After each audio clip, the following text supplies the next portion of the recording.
बदल, चाहे ढूंढ ले सारा जहां। माँ जैसी हस्ती दुनिया में है कहाँ, नहीं मिलेगा बदल, चाहे ढूंढ ले सारा जहां। शफ़क़त भरा तेरा चेहरा, छलके मोहब्बत का जज्बा, कायम रहे साया तेरा, कदमों में है जन्नत का पता। हर दुख को खुद सहा मेरे लिए तूने। माँ जैसी हस्ती दुनिया में है कहाँ, नहीं मिलेगा बदल, चाहे ढूंढ ले सारा जहां। जब भी वो दिन याद आते हैं, आंखें मेरी भर आती हैं, ये मेरे सुख की खातिर तूने इतनी रातें जागी है। गुस्सा था जिन आंखों में, वही मेरी याद में रोई है। जो अर्ज़ है तेरी मोहब्बत का, क्या कर पाएंगे हम वो अदा। हर दुख को खुद सहा मेरे लिए तूने। माँ जैसी हस्ती दुनिया में है कहाँ, नहीं मिलेगा बदल, चाहे ढूंढ ले सारा जहां। शफ़क़त भरा तेरा चेहरा, छलके मोहब्बत का जज्बा, कायम रहे साया तेरा, कदमों में है जन्नत का पता। हर दुख को खुद सहा मेरे लिए तूने। कहते हैं गैर मंतकी सच और एतक़ाद भी किसी गैर मंतकी बिलीफ या रवैये से ज़्यादा बुरा होता है, क्योंकि वो आपको हमेशा मिसलीड करता रहता है। और अगर आप माँ बाप हैं तो प्लीज़ गैर मंतकी एतक़ाद मत रखिए। आपके बच्चे आपसे बहुत से सवाल करेंगे और आपको अपने जहन को खोलना पड़ेगा, खंगालना पड़ेगा पॉसिबिलिटीज़ को, कि आप उन्हें वो जवाब दे सकें जो आगे जाकर उनके वक्त के हिसाब से उन्हें रेलेवेंट लगे। शायद ये बात मेरी कुछ ज़्यादा ही कॉम्प्लिकेटेड है, लेकिन इस पर सोचिएगा, ये एक बहुत इम्पोर्टेंट बात है।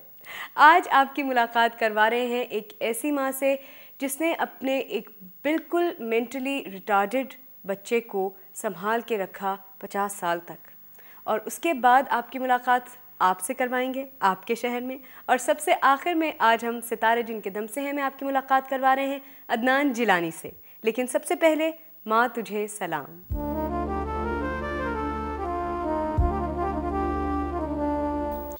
दोस्तों, आज माँ तुझे सलाम में हम आपको अज़ीज़ा बीबी और उनकी वालदा और उनके भाई से मिलवा रहे हैं। वो ख़त में लिखती हैं, अस्सलाम वालेकुम सानिया, मेरा नाम अज़ीज़ा बीबी है और मेरा ताल्लुक़ काला गुजरा गांव से है। मैं ये ख़त अपनी माँ के बारे में लिख रही हूँ जिन्होंने अपनी सारी ज़िंदगी मुश्किलात और परेशानियों का सामना करते हुए गुजारी है। अल्लाह ताला ने मेरी वालदा को 2 औलादों से नवाजा, एक मैं और दूसरा मेरा भाई जिसका नाम रशीद है। रशीद पैदाइशी तौर पर बिल्कुल माजूर है, ना सिर्फ जिस्मानी तौर पर बल्कि ज़हनी तौर पर भी रशीद बिल्कुल माजूर है। हमारे बचपन में ही हमारे वालिद का इंतकाल हो गया था। माजूर बच्चे की परवरिश के साथ साथ पूरे घर के गुज़र बसर की जिम्मेदारी भी मेरी वालदा की थी। 25 साल पहले मेरे बेवा होने की सूरत में वालदा को एक और धचका पहुंचा। इस वक्त मेरी वालदा की उम्र तकरीबन 80 साल है। उनको एक आंख से कुछ नज़र नहीं आता और दूसरी आंख से बहुत धुंधला दिखाई देता है। हमारा कोई ज़रिया माश भी नहीं है। मैं चाहती हूँ कि आप आकर मेरी माँ से मिलें जो इस कसम पुरसी के आलम में अपनी ज़िंदगी बसर कर रही है और अपने बेटे को किस तरह और किन हालात और तकलीफ़ का सामना करते हुए पाल रही है। अज़ीज़ा बीबी, हम आपसे और आपकी वालदा से मिलने आपके घर आ रहे हैं। अस्सलाम वालेकुम जी। अज़ीज़ा बीबी से मिल सकती हूँ? मिल सकते हैं। आप कौन हैं? अज़ीज़ा बेगम बेटी। अच्छा, आप हैं। हम प्रोग्राम की तरफ से आए हैं। आपने ख़त लिखवाया था ना हमें, तो आपकी अम्मी से भाई से मिल सकते हैं? मिल सकते हैं। अंदर आ जाए। आ जाए। अस्सलाम वालेकुम। आपकी अम्मी? अच्छा, अस्सलाम वालेकुम अम्मा जी, कैसी हैं आप? ठीक हैं? ये रशीद हैं जी। अच्छा, आइए अज़ीज़ा, आप आके मेरे पास बैठ जाइए, यहाँ बैठिए। अच्छा अज़ीज़ा, आपने हमें बताया कि भाई जब पैदा हुए थे तो ऐसे ही थे? ऐसे ही थे। तो क्या इनके साथ क्या मसला था? मसला कोई बैठा ही नहीं है, बिल्कुल ही कोई पैदाइशी संत नहीं है, कोई समझ ही नहीं लगती। इलाज बड़ा करवाया है। तो क्या क्या किया आपने फिर इनके इलाज के लिए? बतेरा कुछ किया है, जो कुछ देहाती मतलब है मसले वो भी करते रहे हैं, उन्हें डॉक्टरी भी करते रहे हैं, मतलब सारे किया नहीं कहना ठीक होया। आपको लोगों ने अजीब अजीब मशवरे भी दिए थे, ये कर लो, जी हाँ। क्या क्या मशवरे दिए? मशवरे दिया, रूढ़ी भी चाहते ने दब जिया देहाती जेह्ड़े हिसाब किताब ना वो भी किया है। फिर वो जेह्ड़े माम जे करवाते हैं वो भी करवाया है, जेह्ड़े गरमैश देंदे न। जिस तरह किसान मतलब मैं रूढ़ी विच दबाया। रूढ़ी क्या मतलब?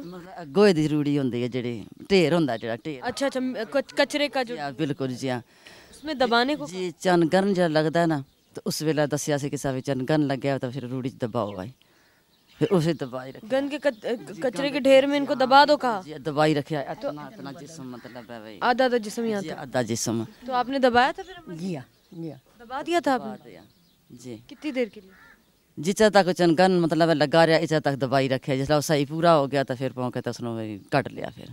अच्छा, जब तक चांद को ग्रहण लगा रहा तो उन्होंने कहा इसको दबाए रखो, फिर जब वो ग्रहण खत्म हो गया तो आपने निकाल दिया। अम्मा जी, आपका तो कोई और बेटा भी नहीं है, आपको कैसा लगा था जब आपको कहा कि अब रशीद का भी नहीं मतलब बोलेंगे भी नहीं, चलेंगे भी नहीं?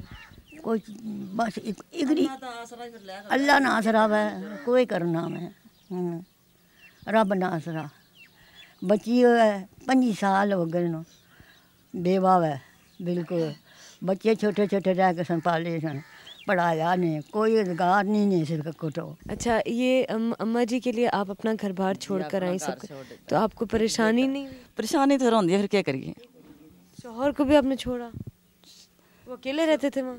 जी नहीं, शोर तो दसनी 25 साल हो गए फौत होया, 25 साल हो गए फौत होया मेरे शोर ਨੂੰ। तो बच्चा मेरा जरा छोटा सारे तो 3 महीने का सी। 3 महीने का बच्चा? 3 महीने का सी जी हाँ। अम्मा जी, आप समझ जाती हैं क्या मांग रहे हैं? जी हम रोटी मंगनी हो ना, आना रोटी दियो खानी से ना, वो मंगना पिया मैं देसा गोगो और छोटे छोटे मंगने इस तरह करके बचपन जो बच्चे बच्चे निके निके आखने गोगो दियो है, मां दियो, इस तरह गल्ला करना और सही नहीं करना। अच्छा अम्मा जी, अब आपको कैसा लगता है कि इनकी भी उम्र इतनी हो गई है रशीद की, और आपकी भी माशाल्लाह इतनी उम्र है, तो आपको लगता है कि आपके बाद कभी आपको डर लगता है इनका क्या होगा, कौन ख्याल रखेगा इनका? फिर रब बनाया है जो कुछ मैं के उठ के देखना मैं मेरे को देखना कुछ ना, जो कुछ अल्लाह ना सुना सो।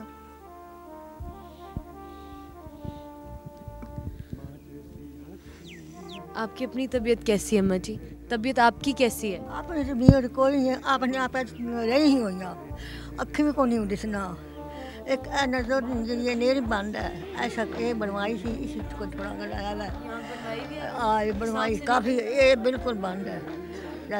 अपने आप तू रही हैं, जोड़ा के ढाढ़ना, इसकी मारपीट का कोई पता नहीं। इस तरह साड़ी मेरी जिंदगी बदलनी है पई, पर के संभालना ना कोई गंदगी तो होनी आ। भी अम्मा तो जी आप बिल्कुल सारा आप करनी। मैं चाह रही हूँ मेरे थाम से सामने जावे, इसकी कौन सी संभाल सकता। घर का खर्च वगैरह कैसे चलता है, कौन काम करता है, कौन? मालक है फिर बच्चे दिहाड़ मजदूरी करे कर काम करे, दिहाड़ लगी तो लगे, ना लगी तो ना से। लगी तो लगी, नहीं लगी तो नहीं, तो उस दिन क्या करते हैं फिर? जो हमारी लिखे यार रब ने जात वो देना, मैं चंगा नहीं तो मंदा ही सही, पेट तो भरना हो जाना। अम्मा जी, कम से कम आपको इतनी ज़िंदगी तो दे के आप अपने बेटे का ख्याल रख सकें, आप इतना इनके लिए करती हैं। अब आपकी क्या ख्वाहिश है, आप क्या चाहती हैं कि क्या हो जिससे कुछ ज़िंदगी थोड़ी आसान हो जाए, क्या ख्वाहिश है आपकी? एक इसने बच्चे ना कोई आसरा नहीं और तो कोई बनाओ सो नौकरी ना सबाब हो, और जो पढ़े आ सो दूए जन पढ़ना, तो हूँ इन्ना ना आसरा वा तो खुदा ना आसरा तो कोई रोज़ी कमा के तो सानू कोई देसी सही ना। अम्मा जी, बिल्कुल आपकी ख्वाहिश सर आँखों पे हमारी तरफ से ये छोटा सा तोहफ़ा है आपके लिए, ताकि आप अपने नवासों को और अपनी बेटी को कोई रोज़गार का तरीक़ा करके दे सकें, ये हमारी तरफ से है। बहुत बहुत शुक्रिया, बहुत शुक्रिया, आपसे मिलकर बहुत हिम्मत मिली है। आलो देख लीजिए, जो कुछ वो सकड़ा है कोई मदद करो। अच्छा अम्मा जी, बच्चों का नहीं बहुत बहुत शुक्रिया, बहुत बहुत शुक्रिया। खुदा हाफिज़। खुदा हाफिज़। दोस्तों, इस मुलाकात के बाद लेते हैं एक छोटा सा ब्रेक। आपसे मिलेंगे आपके शहर में इस ब्रेक के बाद।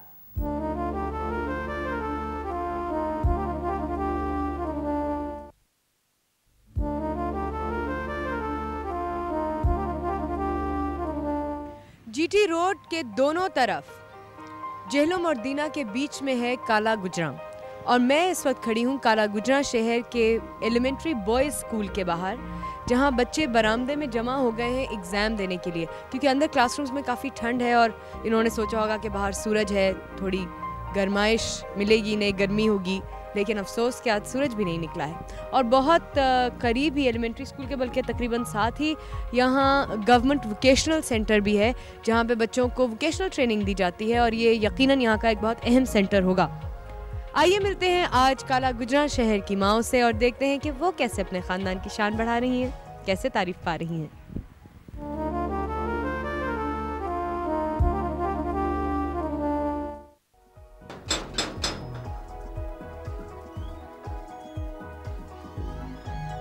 अस्सलाम वालेकुम। वालेकुम सलाम। हम सानिया सईद जी यकीन तो नहीं आ रहा। अच्छा, आपका नाम क्या है? मेरा नाम फरज यास्मीन। फरहत यास्मीन जी।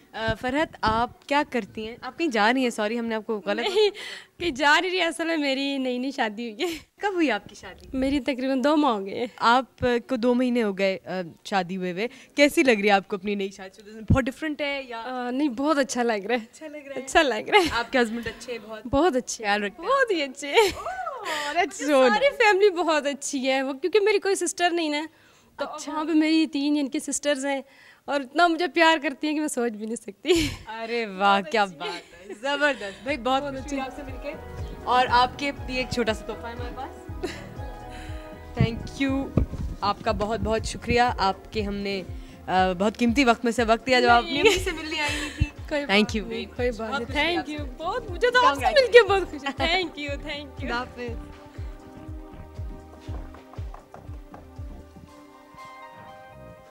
अस्सलाम वालेकुम।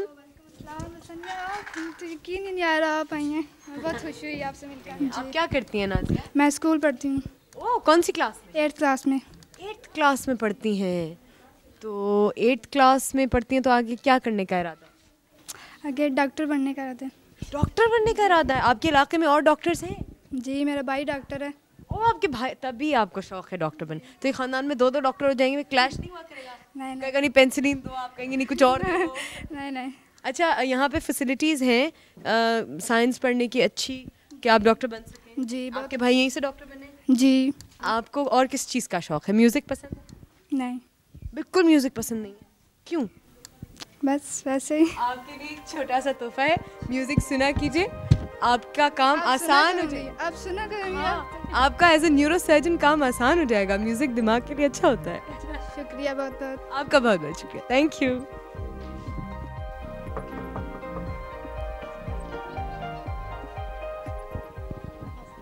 अस्सलाम वालेकुम। सानिया, आप बाहर आ सकती हैं ज़रा साहब? कैसी हैं आप? ठीक ठाक। क्या नाम है आपका? तैयबा। आप लोग क्या करते, कुछ काम करते हैं? जी, क्या करते हैं? घर के काम करते हैं। घर के काम, वो तो बहुत इम्पोर्टेंट है। अच्छा, और घर के कामों के बाद क्या करते हैं? कोई हॉबी है, कोई शौक है आपको?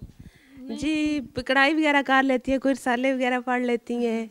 सारे डाइजेस्ट पढ़ती हैं? सारे जी, डाइजेस्ट ही पढ़ती हैं। डाइजेस्ट, ये बड़े मज़े की बात है। इधर आए, आगे आए, आपसे पूछूं मैं, लोग डाइजेस्ट क्यों पढ़ते हैं? ख़वातीन इतना डाइजेस्ट क्यों पढ़ती हैं? उनमें अच्छी अच्छी कहानियाँ होती हैं, टिप्पे वगैरह लिखी होती हैं। टाइम पासिंग करने के लिए कि टाइम पास हो रहा है तो इसलिए। तो लेकिन और बहुत सारी किताबें होती हैं, मतलब आदमी को इस्लामिक किताबें भी पढ़ती हैं, लिटरेचर की किताबें भी होती हैं। जी, अपना अपना शौक होता है हर को। आपको डाइजेस्ट पढ़ने का शौक है? जी। अच्छा, आपके लिए एक छोटा सा तोहफा है। वैसे डाइजेस्ट होते तो ज़्यादा अच्छा था, लेकिन नहीं है। आपका बहुत बहुत शुक्रिया, खुशी हुई आपसे मिलके। Thank you. चलिए चलते हैं एक ब्रेक पे, वापस आते हैं और मिलते हैं सितारे जिनके दम से हैं में अदनान जिलानी से।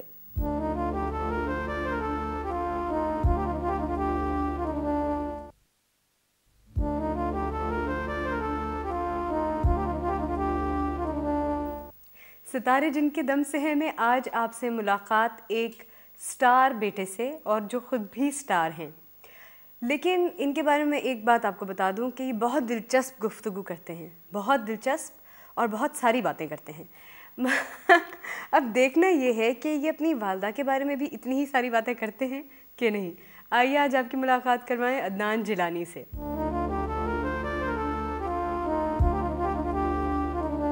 अस्सलाम वालेकुम। वालेकुम अस्सलाम, कैसे हैं आप? आपकी दुआ से बहुत अच्छा। अच्छा अदनान, ये बताइए कि how do you remember your mother? क्या याद आता है अम्मी के बारे में? बचपना जो है मम्मी और डैडी के साथ साथ, मतलब होश संभालने के बाद से याद नहीं पड़ता कि कभी कोई शाम उनके बगैर गुजारी हो। और अल्लाह के हुक्म से जो कॉन्फिडेंस अल्लाह ने मुझे दिया है, मेरे परवरदिगार ने, शुक्र है मेरे मौला का, कि उसमें मेरे फादर का, पापा का और मामा का बहुत हाथ है कि कोई तकरीब हो, कहीं भी जाना हो तो मेरा उनके साथ होना लाजमी है। और साथ में इंट्रोडक्शन होता था कि ये शख्स यूँ होता है, ये ऐसे होता है, ये यूँ होता है, यूँ होता है, ये ऐसे होता है, ये ऐसे होता है। तो आहिस्ता आहिस्ता वो ग्रूमिंग होती जा रही थी। मतलब मैं कहने को भले ना हो, लेकिन कहने को जल्दी मैच्योर हो गया। क्या अम्मी का क्या बिहेवियर था जब आप क्राइसिस में थे? उन्होंने हमेशा हौसला दिया है, हमेशा हौसला दिया, नहीं सब सही हो जाएगा। नमाज में दुआ करना हर वक्त के नहीं, और जगह जगह पे मतलब नहीं मेरा बेटा ऐसा है, मेरा बेटा, हालांकि किसी काबिल हो या ना हो, लेकिन तारीफ ज़रूर करनी है। तो ना किया करें, मैं मुश्किल में आ जाता हूँ, निभाना मुश्किल हो जाता है मुझे। आप ऐसे ना करें, पूरा आपके म्यार पे भी पूरा उतरना पड़ता है, नहीं है। लेकिन ये है कि वो बड़ी आउटस्पोकन खातून है। एक लम्हे में अगर कोई बात बुरी लग गई तो आप चाहे कुछ भी हो या कोई भी हो, वो कह देंगे आपको मुँह पर ठक से कि माँ है, वो कुछ भी कह सकती है, कहीं भी कह सकती है, किसी जगह कह सकती है। कभी ऐसा होता है कि अम्मी ने कोई ऐसी बात कह दी जो बाद में निभानी मुश्किल हो रही है, एम्बैरेसमेंट हो रही है कि ये मैं इसको कैसे निभाऊं? कुछ अरसे पहले की बात है, तो काफ़ी दिनों बाद तकरीब में लेके मैंने कहा चलें तो सही, काफ़ी दिन हो गए साथ निकले नहीं, चले चलते हैं, बैठेंगे, गपशप लगाएंगे, थोड़ी सी गिले शिकवे करेंगे, थोड़ा मैं तंग करूँगा, थोड़ा आप तंग कीजिएगा। गई वहाँ पे कह के गई, हाँ। मैंने कहा एक शर्त पे लेके जा रहा हूँ, मैंने कहा आप खुदा के वास्ते वहाँ कोई ऐसी हरकत मत कीजिएगा कि मैं काटो तो बदन में लहू नहीं। अच्छा ठीक है, ठीक है, ठीक है। अब मैंने उनके ठीक नहीं, मेरे ना वहीं पे कान खड़े हो गए मेरे। मैंने कहा बस कुछ कर वहाँ पे गए, बैठे, अब सारे लोग बैठे बात कर रहे हैं, तकरीब है, इधर उधर की बात है। काफ़ी दिनों बाद मिले थे, सबसे बड़ी बात, काफ़ी दिनों बाद मिलते थे, कम्युनिकेशन क्या पाए। वही उन्होंने 10:30 बजे उठो, मैंने कहा चल रहे, उठ रहे हैं ना, चल रहे हैं ना, उठो ना, मुझे नींद आ रही है। मैंने कहा 5 मिनट में चलते हैं ना, 5 मिनट में।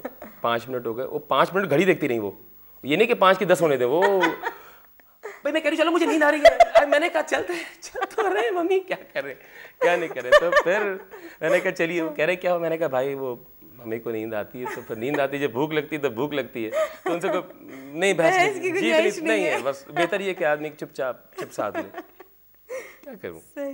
सबसे बड़ी खुशी है कि उन्होंने अपने आप को वैसे ही रखा हुआ जैसे पापा चाहते थे अपनी ज़िंदगी में भी। क्योंकि मेरे नज़दीक भी ये बात बड़ी कि जाने वालों के साथ जाया नहीं जाता, क्योंकि जो जिंदा रह रहे होते हैं उनको आप दरगोर नहीं कर सकते, उनके लिए जीना होता है, उनके लिए करना होता है, उनके लिए सहना होता है। सही, ज़बरदस्त बात है, ये बात है सर। तो अब वो कहती हैं, मैंने कहा आप लिपस्टिक भी लगाएं, मैंने कहा आप शोख रंग भी पहने, अब कह रहे क्योंकि ये एक नेचुरल फिनोमेना है, जिसने जाना है सब ने जाना है, आपने जाना है, मैंने जाना है, सब ने जाना है। तो फिर शिकवा उसकी अमानत है, उसने दी है, उसने ले ली भी। अच्छा, अम्मी के साथ रिलेशनशिप में कोई फ़र्क आया है अब्बू के बाद? मम्मी एक्चुअली बड़ी मेरी जो है वो एक अपनी ज़ात में कन्फाइन है खातून, वो उनका एक अपना लाइफ का पैटर्न है वो जिस पे चलती हैं। उन्होंने सुबह उठना है, उन्होंने नाश्ता करना है, उसके बाद उन्होंने इंस्ट्रक्शंस देनी है काम वाले को, ये हुआ ये हुआ। इवन कि अगर वो जो फ्रिज खोलने का भी कपड़ा होता है कि फ्रिज पे फिंगरप्रिंट्स ही आने चाहिए, डर्ट नहीं आनी चाहिए, तो उसके बाद उससे कपड़ा खुलेगा, वो उसी कपड़े से बंद होगा। बचपन में याद है कि वो कहती हाँ नहीं ये नहीं करना, टूट जाएगी बोतल, ये पानी की बोतल टूट जाएगी, ये हो जाएगा, ये हो जाएगा। तो अब उन्हें कहा ना करें ऐसे ना करें, ये गिरेगा फिर उठ जाएगा, ठीक है, इसमें कोई बात नहीं है। लेकिन उनका ये नहीं चोट लग जाए, ये ना हो जाए वो। तो एक उनका, फिर उसके बाद उन्होंने अपने खाना खाना है, उस वक्त पे सो जाना है। दुनिया उनकी बला से कहीं भी जाए कहीं भी आए, उनको उससे कोई सरोकार नहीं है। वो कहती है मैं अपनी डगर पे चलती हूं, बस वो बिल्कुल एक जगह पे उनका है कि नहीं मैंने यूं करना है तो यूं करना है, तो उसको कोई हिला नहीं सकता। अच्छा अदनान, कुछ कहना चाहते हैं अम्मी से जो पहले कभी नहीं कहा आपने इस प्रोग्राम के थ्रू? बड़ा अच्छा मौका मिला, ऐसे जाने नहीं दूंगा आज से। और इस बात को इसलिए लीजिएगा मम्मी कि कभी कभी कोई बात जो होती है वो आदमी कहना चाहता है, उसके हलक में फंस जाती है। कभी कभी कुछ बातों पे आप बहुत ज़िद कर जाती हैं और वो बात उस वक्त मुमकिन नहीं होती है, या आपसे बहस आदमी नहीं कर सकता, और जब आपसे बहस नहीं कर सकता तो आदमी चुप हो जाता है। जब चुप हो जाता है तो वो तकलीफ, मैं भी इंसान हूँ, मुझे भी तकलीफ़ हो सकती है, पहुँच सकती है, आपसे जीत नहीं सकता, लेकिन कोशिश किया करें कि बात को समझ लिया करें। हो सकता है इससे अगले का भी जो दुख है या तकलीफ़ है वो आसान हो जाए, क्योंकि आपके अलावा मेरे पास कोई नहीं है, nobody is with me. घर वाले होते हैं, सब दुनिया होती है, बीवी होती है, बच्चे होते हैं, लेकिन यू आर